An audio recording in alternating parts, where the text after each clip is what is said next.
7h22 à Paris, bienvenue si vous nous rejoignez sur France 24. C'est l'heure de la revue de presse française avec vous, Lise Barcellini, bonjour. Bonjour Elisabeth. Et celui qui fait la une encore ce matin, c'est DSK. Oui, encore et toujours, regardez, DSK qui met le feu aux poudres selon Le Figaro, surtout en reconnaissant l'existence d'un pacte dimanche soir.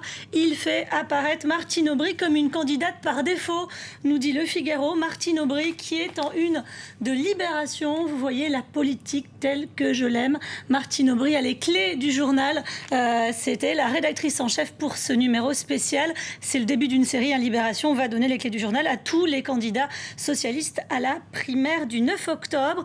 Dans ce journal Libération, Martine Aubry revient donc sur ce pacte de Marrakech entre elle et DSK. Est-ce qu'elle se serait présentée s'il n'y avait pas eu l'affaire du Sofitel? Voilà ce que tout le monde se demande aujourd'hui en France. Elle revient sur ce mot de pacte. Si cela signifie de choisir le mieux à même de gagner, c'est la réalité. S'il s'agit de dire que la décision de l'un d'entre nous était prise, ce n'est pas le cas. Elle nous dit, Dominique comme moi pouvions être candidats. L'urgence pour elle et ses proches, c'est absolument ne pas apparaître comme une candidate de substitution. Elle veut montrer que sa candidature est légitime, mais cette petite phrase de DSK sur le pacte, c'est interprété aujourd'hui par la presse française comme un coup de poignard dans le dos pour Martine Aubry. Un coup de poignard que savourent les proches de François Hollande. C'est l'objet de l'édito du Figaro aujourd'hui.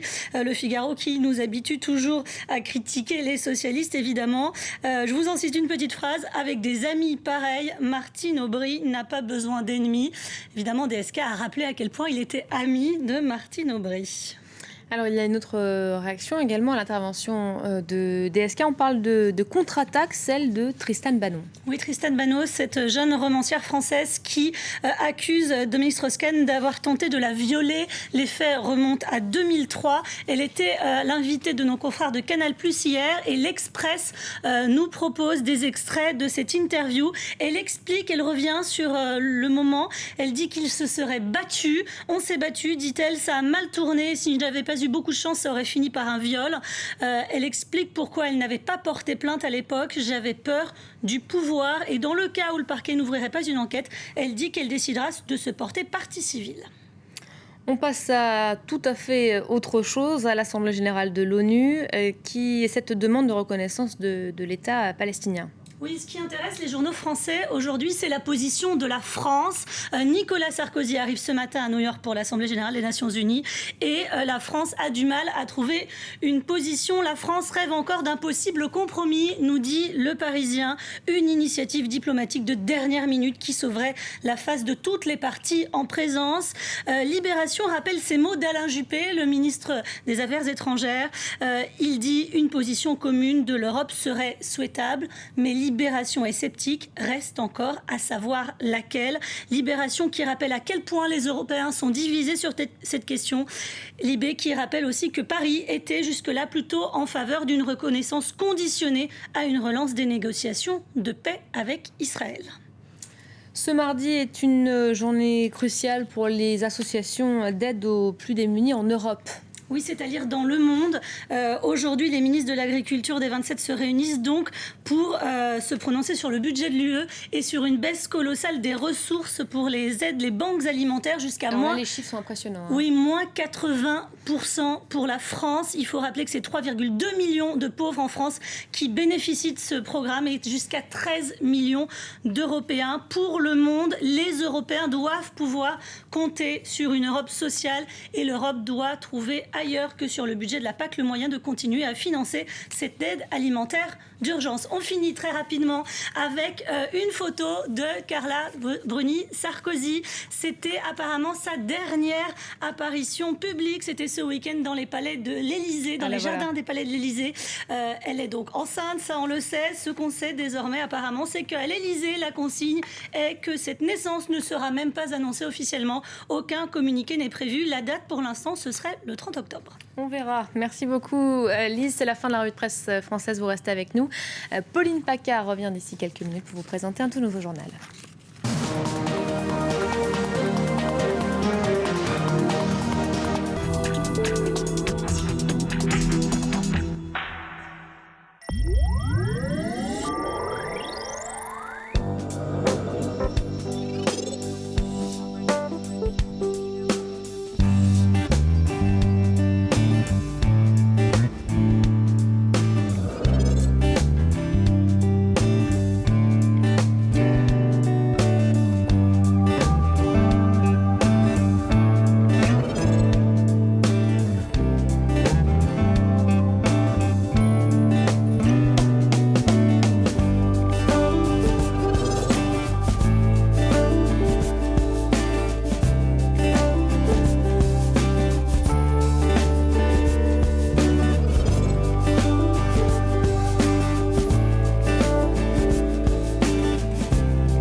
Des savoir-faire maîtrisés et transmis de génération en génération.